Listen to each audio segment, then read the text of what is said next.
إن كنتم مؤمنين صدق الله العلي العظيم وصدق رسوله النبي الكريم ونحن على ذلك لمن الشاهدين والشاكرين الحمد لله رب العالمين الله رب محمد صلى الله عليه وسلم نحن بعد محمد صلى الله عليه وسلم وعلى ذبيه وآله بعد الظهور وكرم صلى الله تعالى عليه وسلم ओम पुरुषोत्तम भगवान दीपयंती ओम नमस्तस्यै पधारित पुष्पंजलि हिमांशु पठोदया हरि चर्च सर्वदं मोहम्मदा ओम शांति शांति नमो नमः हजरत स्टेजरुल माइकिराम तोलाबाइजाम सामिल मुकर्रम वैज्येष्ठ वैकनिष्ठ सकल श्रोताबिंदुते जानाई भक्तिपूर्ण सालाम अस्सलामु आलैकुम व रहमतुल्लाहि व बाराकातुहु হামদ ও সানা সে আল্লাহর জন্য যে আল্লাহ আপনাদের আমাদের সকলকে দয়া করে মায়া করে নানান ব্যতিব্যস্ততার মধ্য থেকে বাছাই করে এখনো মাহফিলে এতক্ষণ ধরে বসে থাকার তৌফিক দান করেছেন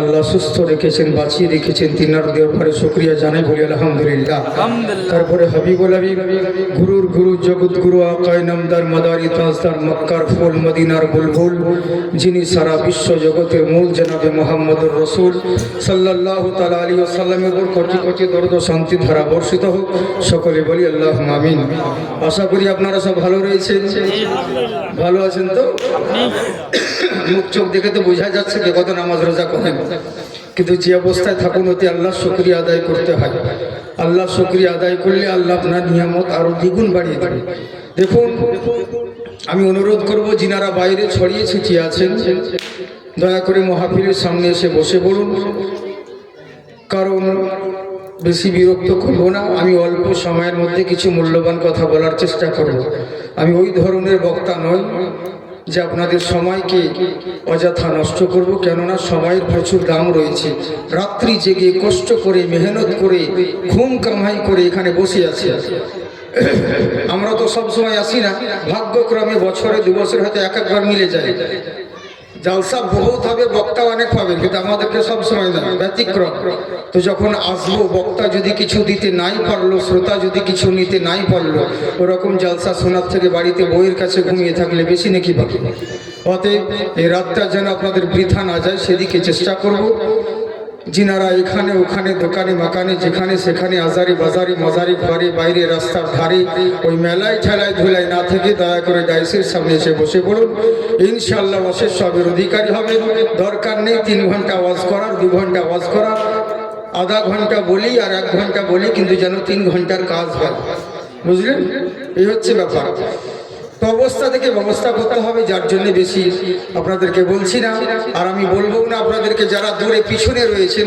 বলবো না যে আসেন গো আপনাদের হাতে ধরি এতে ধরি সামনের দিকে আসুন বসুন ও দরকার নেই যারা বেটা ছেলে মার্কা মরদ হবে 3 বলবো ওরা যদি মরদ হয় তো আসবে যদি মিয়া ছেলে মার্কা মরদ হয় শালাকে লাভ না দিয়ে পিটালেও লড়বে না ওখানে বসে থাকবে বুঝলেন তো দরকার নেই যদি প্রকৃত অরিজিনাল বেটা ছেলে হন তাহলে আর দূরে থাকবেন না ইনশাআল্লাহ সামনের দিকে আসবেন 3 বলে সময় বলেছে আর বেশি বলবেন তাড়াতাড়ি করে ইনশাআল্লাহ সামনের দিকে মাহফিলের জন্য কোনো মোল্লার জন্য যাচ্ছি না রাসূলুল্লাহর জন্য যাচ্ছি তাড়াতাড়ি করে একবার মহব্বতে শহীদ ঝুমে ঝুমে দরুদের নজরানা পড়ি যিনারা পিছনে রয়েছেন সামনে বাড়ি আল্লাহুম্মা সাল্লি আলা সাইয়্যিদিনা মাওলানা মুহাম্মদ ওয়া আলা আলি সাইয়্যিদিনা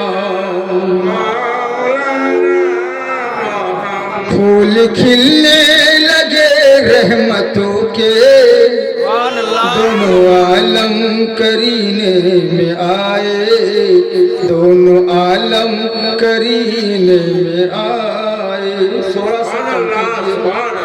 हाँ दोनों आलम फूल खिलने लगे रहमतों के दोनों आलम करीने में आए दोनों आलम करीने में आए हाथ उठाकर बोलो अल्लाहु अकबर फूल खिलने लगे रहमतों के दोनों आलम करीने में आए ओ महीना दुल्हन बन रहा था वो महीना दुल्हन बन रहा था जिस महीने में सरकार आए, जिस महीने में सरकार आए। আমার আল্লাহ রাব্বুল আলামিন বলে বান্দা শোনো, আসমানের নিচে জমিনের বুকে তোমাদের বসবাস রয়েছে। নানান রকম সৃষ্টি আর নানান রকম মাযহাব আছে। মৌলভী হোক আর মাওলানা, মুয়াজ্জিন হোক আর মুতাআল্লি, মুক্তাদি হোক আর মুসল্লি, বক্তা হোক আর শ্রোতা হোক, ইমাম হোক আর গোলাম হোক, যত সৃষ্টি রয়েছে, যত মাযহাব রয়েছে, সকলের একটা জিনিস পছন্দ, সবাই একটা জিনিস ভালোবাসে যে কেমন করে কোন রাস্তায় গেলে মহান আল্লাহর সন্ধান পাওয়া যাবে। আজকে সারা রাত্রি জলসা শুনবো। জিজ্ঞেস করলে বলে মাওলানা কেন রাত জাগছো? না তো কেবলমাত্র আল্লাহকে পাওয়ার জন্য। আবার অনেক মানুষকে দেখি 40 দিন ধরে হাঁড়ি হান্ডা নিয়ে চিল্লা করে বেড়াই। জিজ্ঞেস করি কেন করছো? বলে আল্লাহকে পাওয়ার জন্য। পাঞ্জেগানা নামাজ আদায় করছো, জুম্মা জুম্মা মিস কল মারতে যাচ্ছ সপ্তাহে একবার, কিসের জন্য? বলে আল্লাহকে পাওয়ার জন্য। একটা মাস রমজানের রোজা রাখলো, 11টি মাসে চিনফাক পাত্তা নাই। জিজ্ঞেস করলে বলবে মাওলানা একটা মাসে রহমত রয়েছে, আল্লাহকে পাওয়ার জন্য করি। যত রকম পথ তত রকম মত রয়েছে। অনেক ভাইদেরকে দেখি হিন্দু ভাইরা নিজের হাতে মূর্তি তৈরি করে নিজেই পূজা শুরু করে। জিজ্ঞেস করি ভাই কেন করছো? বলে আল্লাহকে পাওয়ার জন্য। আবার অনেক মানুষকে দেখি এক হাঁটু গঙ্গার পানিতে নেমে সূর্যের দিকে মুখ করে পূজা করে। ওম গঙ্গেশ্বরী জলেশ্বরী জগৎপতি ওম বিধাতাময়ী। বলে সূর্য হলো আমাদের ভগবান, সূর্য না হলে অন্ধকারে ডুবে মরতাম। সূর্য রয়েছে বলে আমরা দিনের মুখ দেখতে পাচ্ছি, তাহলে সূর্যই ভগবান। সূর্যকে পাওয়ার জন্য কেউ চন্দ্রের পূজা করে, বলে কিসের জন্য? এদেরকে বানানেওয়ালা আল্লাহকে পাওয়ার জন্য। কেউ গির্জায় যাচ্ছে, কেউ চার্চে যাচ্ছে, সবাই নানান রকম পথ বেছে নিয়েছে। সবারই উদ্দেশ্য মঞ্জিল হলো একটাই, কি করে আল্লাহকে পাওয়া যাবে, কোন পথে গেলে আল্লাহকে পাওয়া যাবে। কিন্তু দুঃখ হলো একটা, যত রকম সৃষ্টি আর তত রকম পথ বেছে নিয়েছে আল্লাহকে পাওয়ার জন্য, কিন্তু একজন কেউ আল্লাহকে জিজ্ঞাসা করে না আল্লাহ তুমি কোন পথে গেলে তোমাকে পাওয়া যাবে, আর কোন জায়গা গেলে পরে আল্লাহ তোমাকে ভালোবাসা যাবে। নিজের মন মতন নানান জনা নানান রকম পথ বেছে নিয়েছে, কিন্তু আল্লাহ কোন পথে পাওয়া যায় এটা কেউ যাচাই করলো না। ধরুন আমি জলসায় এসেছি বহুদিন পর, এর আগেও চেষ্টা করেছিল কিন্তু হয়নি। অনেক দিন পর যখন পাওয়া গেল, এই বলে আমার সম্মানার্থে কমিটিওয়ালা দুম্বার মাংস করেছে। সত্যি ভাবিয়ে না, বুঝলেন? তারপরে তেলে ভাজা থেকে আরম্ভ 10,000 টাকার আইটেম করেছে। হুজুর খুশি হবে বলে আমার সামনে 10,000 রকমের আইটেম করে দিয়েছে। বলে কিসের জন্য? বলে শুধু আপনাকে খুশি করার জন্য। আপনারা সত্যি ভাবিয়েন না, দেশি মাংস রুটি খেয়েছে, অন্য কিছু খায়নি। বুঝলেন তো? মানে এক্সাম্পল দিচ্ছি। অনেক টাকা খরচা করলাম, এবার আমার সামনে বলছে খাসির মাংস খান। আমি বললাম চলবে না, থাইরয়েড আছে। বলে তাহলে রসগোল্লা, বলে সুগার আছে, ওসব কিচ্ছু নাই, এক্সাম্পলে বলছি। বলে হুজুর তেলে ভাজা, বলে ও তো আরো চলবে না, যেহেতু তেলে ভাজা মানে মুখের মজা আর পেটে সাজা, এটা চলবে না ভাই। বলে হুজুর কি খাবেন? বলে আমি কোথাও এলে গেলে সময় পেলে ভালো হলে কেউ দিলে 1 কাপ চা খাই, বাকি ডাল চাল আতপ চাল মুরগির ডাল এসব কিচ্ছু চলে না ভাই। বলে হুজুর এত টাকার আইটেম করলাম কি খাবেন বলেন? আমি বললাম ভাই আমার জন্য শুধু ডাল সিদ্ধ আর আলু ভর্তা করলে যথেষ্ট, এত কিছুরই প্রয়োজন নাই। আপনি মাথায় হাত দিয়ে বসলেন, যা বাবা এত টাকা খরচা করলাম হুজুরের জন্য, হুজুরকে খুশি করার জন্য, কিন্তু এত টাকা বেকার খরচা হলো, হুজুরও খুশি হলো না, আর আমাদের খরচাটাও বেকার হয়ে গেল। যদি হুজুরকে জিজ্ঞাসা করতাম হুজুর আপনি কি খেতে ভালোবাসেন, তাহলে ওই মতন কাজ করতাম, এত টাকা খরচাও হতো না, হুজুরও খুশি হতো, আমাদের খরচাও বেঁচে যেত। শুধু জিজ্ঞেস করিনি বলে, নিজের মন মতন করেছি বলে এত টাকা খরচা হয়ে গেল। আমার আল্লাহকে বলি রব্বুল আলামিন, ইয়া আকরামাল আকরামিন, মাবুদ তুমি বলো। নানান জনা নানান রকম পথ বেছে নিয়েছে, সবার উদ্দেশ্য হলো একটা, তোমাকে পাওয়ার জন্য। আল্লাহ তোমাকে কোন পথে পাওয়া যায়? আমার আল্লাহ বলে শুধু তোমাদের চাওয়া কামাতে হবে না, বিনিময়ে আমাকেও তো চাইতে হবে। তোমরা আমাকে কোন পথে পাওয়া যায় এই জন্য ছুটে বেড়াচ্ছ। তবে জেনে রাখো, মাইয়ুতির রাসূল ফাকাত আতা আল্লাহ, যারা রসুলের পিছন পিছন ছুটলো তারা যেন আল্লাহকে পেয়ে গেল। যারা রসুলের ইতাআত করলো তারা আল্লাহকে পেয়ে গেল। বোঝা গেল আল্লাহকে পাওয়ার একটাই পথ, সেটা হলো নবী মুস্তাফার পথ। আর সেই নবী বলেন, শোনো, ওয়ালা তাহিনু ওয়ালা তাহজানু, তোমরা চিন্তিত হয় না, তোমরা ঘাবড়িয়ে যেও না। দেশের পরিস্থিতি দেখে কখনো টেনশন করবে না, মন খারাপ করিও না। আমি আল্লাহ বলছি, ওয়া আনতুমুল আলাউনা, তোমরাই হবে জয়ী, তোমাদের হবে উচ্চশির। ওরে দুনিয়ার মানুষ যে যা করছে করতে দাও, তোমরাই হবে জয়ী, তোমাদের সম্মানের উচ্চ শিখরে তোমরাই থাকবে। কিন্তু শর্ত হলো একটাই, ইন কুনতুম মুমিনিন, তোমাদেরকে মুমিন হতে হবে। মুমিন হতে হবে। কিন্তু মুমিন তো আমরা সবাই। মুমিন কাকে বলে? আল্লাহ বলেন, যদি মুমিন হয়ে যাও। আমার কথা বুঝতে পারছেন? কথা একটু তোতলা লাগছে কি? মানে আমার কাকা অপারেশন হয়েছে তো 3 মাস হলো। হয়তো যারা ইন্টারনেটে সবাই দেখেছেন মনে হয়, ওরা এখান থেকে কাকা রয়েছে আমার, ওই জন্য মাস্ক পরে আছে। চিন্তা নাই, বুঝলি অরিজিনাল মালটা আছে। মানে অনেক যে আমাকে মোবাইলে দেখে বয়স্ক ভাবে, কিন্তু তা নয়, মুরগিদেরকে একটু বয়স্কই লাগে ভালো, একদিক দিয়ে তাও ভালো, বয়স্ক লাগে, বুঝলি তো? চিন্তা নেই। হ্যাঁ, খুব মূল্যবান কথা বলবো আল্লাহ পাক যদি বলান তো। কথা যদি একটু লেভেলে যায় তো বলবেন, অলরাউন্ডার মাল আছে, যা নিবেন তাই পাবেন, শুধু সুইচ টিপলে বের হবে, বুঝলি? যেদিক দিয়ে ঘোরাবে। হ্যাঁ, আমরা শ্রোতার মুখ দেখে বক্তব্য রাখি। লক্ষ লোকের স্টেজে প্রোগ্রাম বক্তব্য আলাদা করি, মাহফিলের প্রোগ্রাম আলাদা করি। রাত 12টার আগে যদি আমাকে দিতেন সেরকম বক্তব্য দিতাম। এখন দিচ্ছেন, এখনকার বক্তব্য আলাদা হবে। কারণ এখন যদি সেরকম বক্তব্য দিই তো যে কয়জন আছে লুঙ্গি তুলে পালাবো, বুঝলি? আমরা এক্ষুনি ইচ্ছে করলে আপনাকে এখনই তাড়িয়ে দিতে পারবো। এমন কথা বলবো আছে, বিরক্ত হয়ে যাবেন, পালাবেন। তাই না? রাজ্যে কাল দিয়ে আবার এমন করবেন কখন সকাল হবে আপনি বুঝতেই পারবেন না, কিন্তু করবো না তো তাড়াতাড়ি, জাস্ট বেশি বিরক্ত করবো না তো। বুঝতে পারছেন তো? হ্যাঁ, ভালো করে বুঝবেন সোনামুখী আমার, ভুল বুঝিয়েন না। কারণ জালসা তলায় মানুষ বেশিরভাগ ভুল বুঝে না, খাস করে মা বোন ভুল বুঝে নাই। আমি বাংলাদেশে বলেছিলাম, আল হায়া ও নিসফুল ঈমান, যাদের লজ্জা শরম আছে তাদের ঈমান আছে। যার লজ্জা আছে, শরম আছে, তার ঈমান আছে। এই বক্তব্য দিয়েছি স্টেজে। কেন বলেছি জানেন তো? কারণ রাস্তার ধারে মা বোন দেখছে উদাম হয়ে ঘুরে বেড়াচ্ছে, মৌলবীকে স্টেজে নিয়ে আসছে, কোনো পাত্তাই নাই, কোনো সারা শব্দ। মৌলবীকে নিয়ে আসছে তাও কোনো স্থান নাই।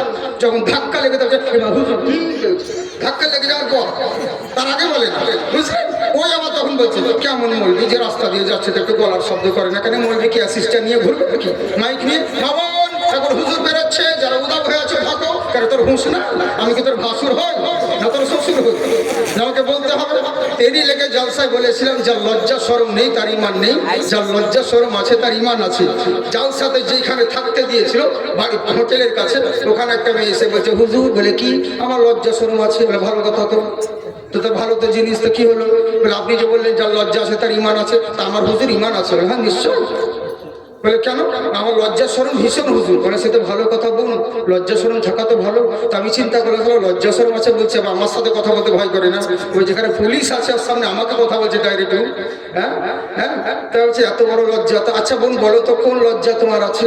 বলে হুজুর আমাকে বোরখা পড়তে খুবই লজ্জা লাগছে, বোরখা পড়তে খুবই শরম লাগে। আচ্ছা বলুন ওকে ওই লজ্জার কথা বলেছি, এটা ইমানি লজ্জা হলো না শয়তানি লজ্জা? তো এই হচ্ছে ব্যাপার। তেরি লেগে বলছি, মা বোন তোমরা বেশি ভুল বুঝিও না, তোমাদের কথা বলছি না, তোমরা তো ভালো বুঝো। আল্লাহ তোমাদেরকে ভালো তৈরি করেছে। মমতাকে লুটো, লক্ষ্মী ভান্ডার খাও, যা পারো লুটো, অসুবিধে নেই। হ্যাঁ, তবে তোমাদের কথা বলছি না, তবে একটু মন দিয়ে শুনো, ভুল বুঝবে না। ইনশাল্লাহ তোমাদের ওয়াজ যদি সময় পাই তো তোমাদের ওয়াজ করবো, না তো ইন্টারনেটে আমার লক্ষ্মী ভান্ডারে প্রচুর ওয়াজ আছে, খালি লিখবে পেয়ে যাবে। হ্যাঁ, তো যাকগে, আমার কোনো চ্যানেল নেই, আমি নিজস্ব চ্যানেল করি না। কি দরকার, লোকেরাই তো ভিডিও করে নিচ্ছে, আমার কোনো দরকার কি ফালতু? শুধু শুধু কোম্পানির মাল যারা হবে দেখবেন, একটা কোম্পানি ট্রেনে মাল বিক্রি করে, কি একটা পেন, দাদা আমার এই পেন বিক্রি আছে, এর সঙ্গে আমার কোম্পানি আর একটা পেন দিয়েছে। শুধু তাই নয়, 10 টাকাতে আর একটা চিরুনিও দিয়েছে। শুধু তাই নয়, এর সঙ্গে একটা টুথব্রাশও দিয়েছে, ব্রাশও দিয়েছে। 10 টাকাতে 4টা জিনিস পেয়ে গেলাম। একটা কলম পেলাম, ব্রাশ পেলাম, আবার চিরুনি পেলাম, কত কি পেয়ে গেলাম। আর আমরা কোম্পানির মাল, একটাই পেন 10 টাকা, লিখলে না লিখে দেবো, বুঝলেন? তো হচ্ছে ব্যাপার। তো যার জন্য বুদ্ধিজীবীর জন্য ইশারাটা যথেষ্ট। মন দিয়ে শুনবেন। একবার হাত উঠিয়ে বলেন আল্লাহু আকবার। সবাই উঠাচ্ছেন না, 2 হাত তুলে বলেন ইয়া রাসূলুল্লাহ।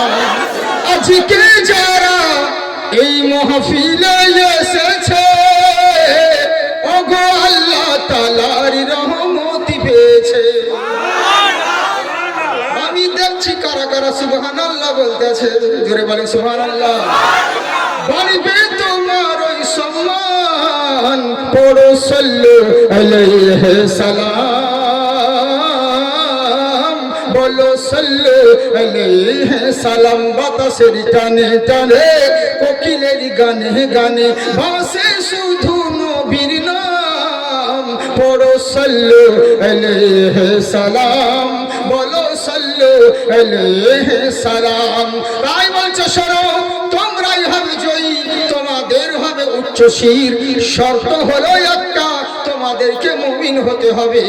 এবার মুমিন কাকে বলে? আল্লাহ রাসূল বলেন শোনো, একজন যদি মুমিন হয়ে যায়, কোন মুমিন বান্দা যদি হয়, ওরে সে যদি আল্লাহর দরবারে হাত উঠিয়ে দেয়, ওর হাত ফেরাতে দেরি হবে, আল্লাহর দরবারে কবুল হতে দেরি হবে না। সুবহানাল্লাহ তো বললেন, কিন্তু এত যে জলসা করছি, এত মিলাদ করছি, এত দোয়া করছি, কিন্তু কাজ কেন হয় না? এটাও তো একটা বিপদ। কেন কাজ হয় না?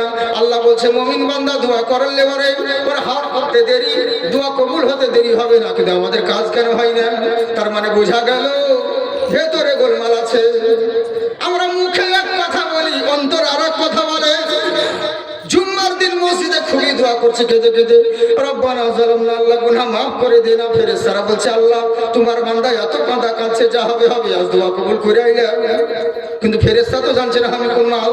আমার কাঁদুন দেখে আল্লাহকে বলছে আল্লাহ তোমার বান্দা এত কান্না করছে, যা হবে হবে, দোয়া কবুল করে আইলা। চোখের পানি বয়ে একদম জামা ভিজে গেল। আর যেমন দোয়া শেষ হয়ে গেল, মসজিদ থেকে বেরিয়ে এসে বলছে আমার জুতো কোন শালা লিলি রে। ফেরেশতারা বলছে ভেবেছিলাম তো ভালো হবি, বাইরে এসে এত জলদি যে বিজেপির মতন মত পাল্টাবি, এত বুঝতে পারিনি। লেগেই তো বলে আফলাহা মান তাযাক্কা, আগে দিলের ময়লা পরিষ্কার করো, তারপরে ইবাদত করো। যে দোয়াটা করবে আল্লাহ সেটাই কবুল করবে, বুঝলেন? ওই রকম মুমিন হতে হবে। কেমন মুমিন? আমার মুমিন কাকে বলে? নামাজ পড়লে কি মুমিন হওয়া যায়? রোজা রাখলে কি মুমিন হওয়া যায়? ওরে নামাজ, রোজা, হজ, যাকাত এগুলো আমলের বিষয়, কিন্তু মুমিন হলো লাখ কথার একটা কথা সমান। আল্লাহ রসুলের মুহাব্বত যদি থাকে, তাহলে প্রকৃত ঈমানদার হবে। নবীর মতের সঙ্গে যার মত মিলবে, তারাই প্রকৃত নবীর উম্মত হবে। নবীর মতের সঙ্গে যদি কারো মত না মিলে, তুমি সব হতে পারবে, নবীর উম্মত না হবে, বুঝলেন? নবীর মতের সঙ্গে মত মিলতে হবে। এরই লেগেই তো রাসূল বলেন লা ইয়াকুনা আহাদুকুম হাত্তা আকুনা আহাব্বা ইলাই মিন ওয়ালিদিহি ওয়া ওয়ালাদিহি ওয়ান নাসি আজমাইন। তোমরা ততক্ষণ পর্যন্ত পূর্ণ মুমিন হতে পারবে না যতক্ষণ পর্যন্ত নিজের বাপ মা, নিজের দাদা দাদি, নিজের সন্তানাদি, নিজের সংসার, আত্মীয় স্বজন চাইতে নিজের নবীকে যত বেশি ভালোবাসতে না পারবে, ততক্ষণ পর্যন্ত কোনোদিন মুমিন হতে পারবে না। বুঝতে পারলেন? বস, এখনো বক্তব্য স্টার্ট হয়নি, এগুলো ট্রেলার চলছে, হেডিং চলছে, বুঝলেন তো? অবস্থা দেখে ব্যবস্থা করতে হবে। কারণ আমাকে ঠান্ডা লেগেছে, প্রচন্ড কাশি আসছে। কেন কি জানো? 2 দিন থেকে প্রবলেম হচ্ছে। প্রোগ্রাম এমনিতে তো খুব কম ছেড়ে দিয়েছে আমি করা, যেহেতু ডক্টর বলেছে আপনি 3 বছর কথা বলতে পারবেন না। কিন্তু আল্লাহ পাকের রহমত, 3 বছর টাইম দিয়েছিল, আমি 3 মাস পরে জলসা করছি। তার মানে বুঝতে পারছেন? হ্যাঁ, এটা আল্লাহর রহমত। তো যাকে দোয়া করেন আল্লাহ যেন সুস্থ করে দেয়, বলেন আল্লাহুম্মা আমিন। হ্যাঁ, মাশাআল্লাহ, জিন্দাবাদ থাকুন বাবজি সোনামুখী আমার। তো কথা হচ্ছে কি, মন দিয়ে শুনবেন। আল্লাহ রাব্বুল আলামিন বলেন যে তোমরা সব জায়গায় জয়লাভ হবে, লাভবান হবে, কিন্তু শর্ত হলো একটা, তোমাদেরকে মুমিন হতে হবে। আর মুমিন তাকেই বলে যাদের দিলে আল্লাহ রাসূলের মুহাব্বত রয়েছে। এবার মুহাব্বত তো আমরা সবাই করি না? যাকে বলবো সেই বলবে আমরা নবীকে ভালোবাসি। কতজন বলছে ইয়া নবী সালামু আলাইকা, নবী তোমাকে খুবই ভালোবাসি, শুধু নামাজ পড়তে পারি না, কিছু মনে করিও না। ইয়া রাসূল সালামু আলাইকা, নবী তোমার জন্য জান দিয়ে দিব, তোমাকে খুবই ভালোবাসি হুজুর, শুধু দাড়ি রাখিনি, এবছর রোজাও রাখতে পারবো না, তুমি দুঃখ করিও না। একে ভালোবাসা বলে। আপনি যদি আপনার বউকে বলেন বিবি রে তোর জামা তো আমার কলিজার টুকরা, তোর লেগে জান দিয়ে দিব, তোকে না হলে 1 মিনিট থাকতে পারি না, শুধু আজকে আর রাত বিছানে একাই ঘুমা, আমি অন্য মেয়েকে নিয়ে সিনেমা দেখতে যাবো, বউ কি ভালোবাসা মেনে নেবে? মুখে ঝাঁটা মারবে, বুঝলে? মুখে বলছো নবীকে ভালোবাসি, কিন্তু কাজের সময় একটা কিঞ্চিত পরিমাণ নবী সুন্নত নাই। কিসের ভালোবাসা আর কিসের তোমার কুরবানি, এরকম মুখে দাবি করলে হবে না। যারা নবীকে ভালোবাসবে, মা আতাকুমুর রাসূলু ফাখুযুহু ওয়া মা নাহাকুম আনহু ফান্তাহু, আল্লাহ রাসূল যেটা দিয়েছেন সেটা সাদরে গ্রহণ করবে, আর যেটা থেকে নিষেধ করেন সেটা থেকে বিরত থাকবে। তাহলে কি হবে? তাহলে তোমরা প্রকৃত মুমিন হবে। সুবহানাল্লাহ। আমি যদি শুধু কোরআন শরীফের তরজমা করি, তাফসীর করি না, তাহলে বাস, বুঝলেন, সারা রাত পেরিয়ে যাবে। তো এই হচ্ছে ব্যাপার। আমি বেশি বলছি না, যেহেতু আপনারা রাত্রেবেলায় মানুষ অত বুঝবেনও না, এরই লেগে এদিকের মানুষ, সাধারণ মানুষ, যেহেতু জালসা মঞ্চে সব রকম লোক থাকে, এই লেগে এক ঘিয়া বক্তব্য রাখলে হয় না, সব রকম ভাবনা চিন্তা করে কথা বলতে হয়। অনেক রকম লোক থাকে, বুঝতেও পারবে না, গোলমাল হয়ে যাবে, এই হচ্ছে ব্যাপার। তো যাক, ইনশাল্লাহ আমার কথা অসুবিধা হয় না তো আপনাদের বুঝতে, মাইকের কারণে হোক কোনো কারণে। বাহ, ভালো আপনার লোক, আল্লাহ আপনাদেরকে ভালো করুক ইনশাল্লাহ। তো কথা হচ্ছে কি, মুখে বললে হবে না, প্রকৃতই যারা নবীকে ভালোবাসে তারা জেনে রাখো আল্লাহ আল্লাহ রাসূলকে যেটা দিবেন সেটা গ্রহণ করবে, আর যেটা নিষেধ করবেন সেটা থেকে দূরে থাকবে। এবার আচ্ছা বলুন তো দেখি, আমরা কেমন নবীকে ভালোবাসি আর তিনারা কেমন নবীকে ভালোবাসেন? আপনারা বলবেন হুজুর ও তো হাদিস কোরআনের কথা, ডিজিটাল যুগ, এখন তো আমরা নবীকে ওরকম ভালোবাসতে পারবো না। বাপ মা চাইতে কি ভালোবাসা সম্ভব? তখনকার জামানায় যদি আমরা বেঁচে থাকতাম তো আমরাও নবীর লেগে জান দিয়ে দিতাম, এটা ভুল কথা। আরে তোমার যদি ওয়াকাত থাকতো, আল্লাহ তোমাকে নবীর জামানায় পয়দা করতো। হ্যাঁ, এখন যদি তোমাকে বলি একটা রাত বসে থাকো, তুমি একটা রাত কুরবানি করতে পারবা না, আর জান কুরবানি করবে তো সহজ কথা নয়, তোমার দ্বারা সম্ভব হবে না। বলেই তো এই জামানায় এখন তোমাকে দুনিয়াতে সৃষ্টি করেছে। কিন্তু তোমরা বলছো নবীকে কি নিজের বাপ মা আলাউলাদ সন্তানের চাইতে কি ভালোবাসা যায়? হ্যাঁ যায়, সাহাবীরা প্রমাণ করে দেখিয়েছেন।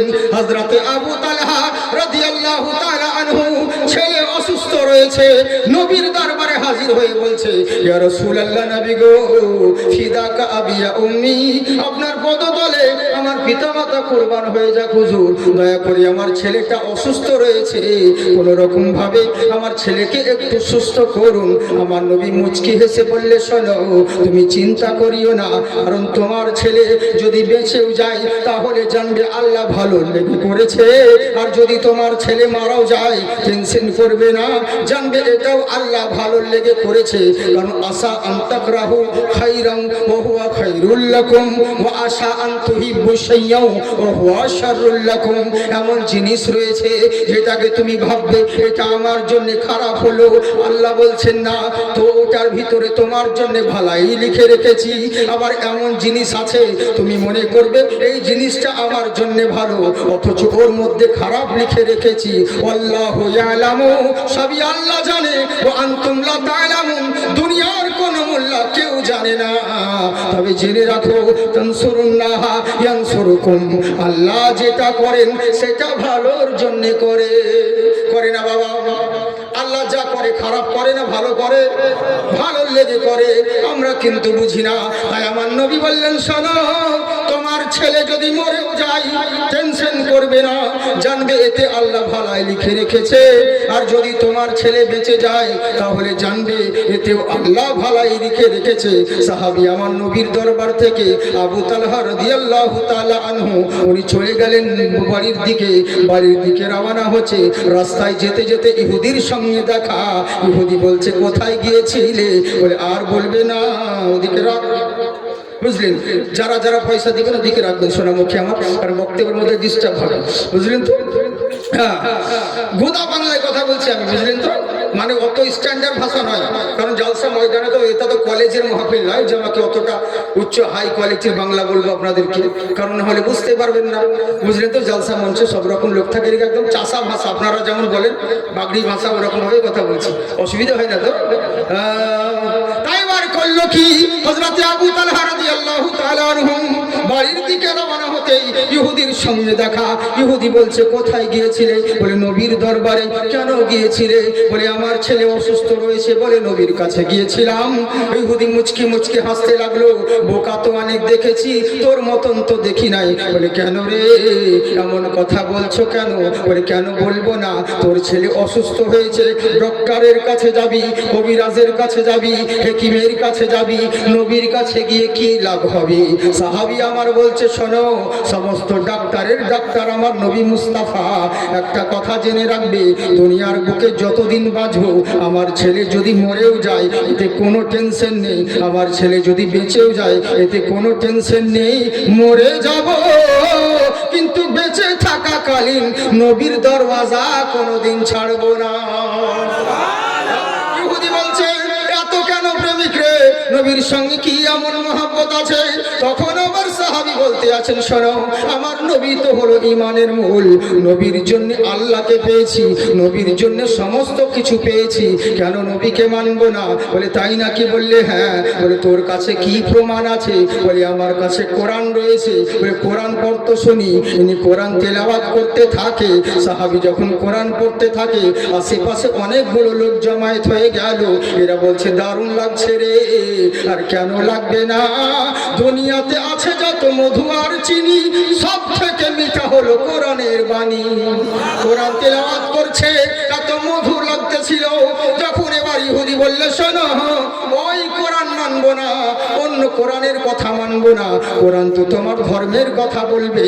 বলে এটা তোমার ভুল ধারণা, আমার কোরআন কখনো মুসলমানদের জন্য নাজিল হয় নাই। পৃথিবীর যত সৃষ্টি রয়েছে সকলের জন্য কোরআন হেদায়াতের বাণী হয়ে নাজিল হয়েছে। ইহুদি বলছে মানবো না। বলে কোনো ব্যাপার নাই, আজকাল অনেক হিন্দু ভাইরা বলে কোরআনের কথা কেন মানবো? কেন মানবো রে? কেন মানবে না? ওরে কোরআনের কথা কেন মানবে না? কোরআন মানিও না, কিন্তু পৃথিবীর বুকে যত ধর্মগ্রন্থ রয়েছে সব ধর্মগ্রন্থ খুঁজে দেখো, আমার ইসলামের কথা আমার নবীর কথাই পাবে। ওম অন্তিম মহারিষি উচ্চালম পধারিত পূর্বেষ্টমী জয়ন্তী মঙ্গলকালী ভদ্রকালী য়স্তুতে ওমকারা দুর্গেষ্টমী মহালক্ষ্মম পূর্মিদয়োহা ওম নমস্তুতে।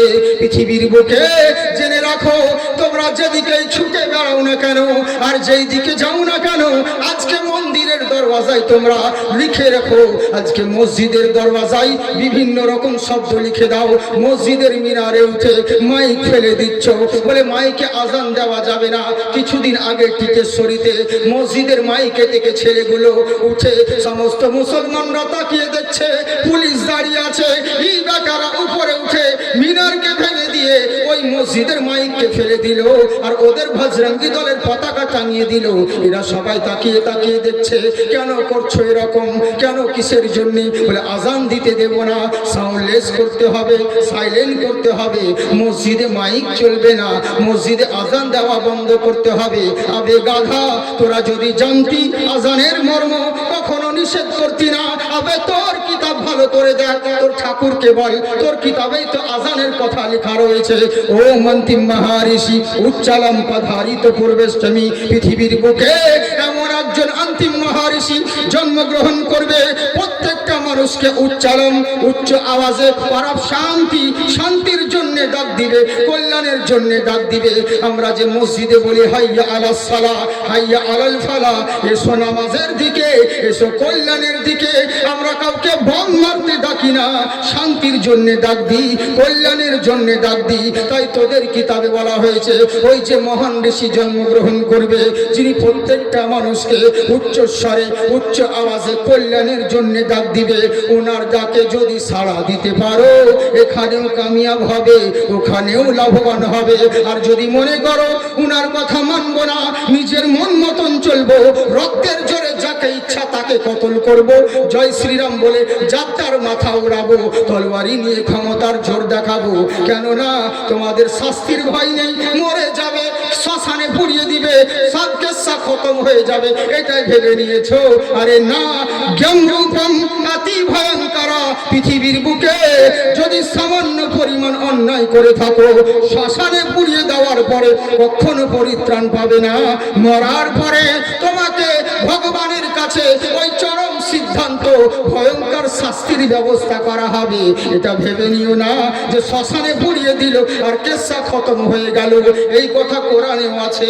আমাদের মুসলমানরা ভাবে মরে যাব, কবরে দাফন করে দিবে, কেসা খতম হয়ে যাবে।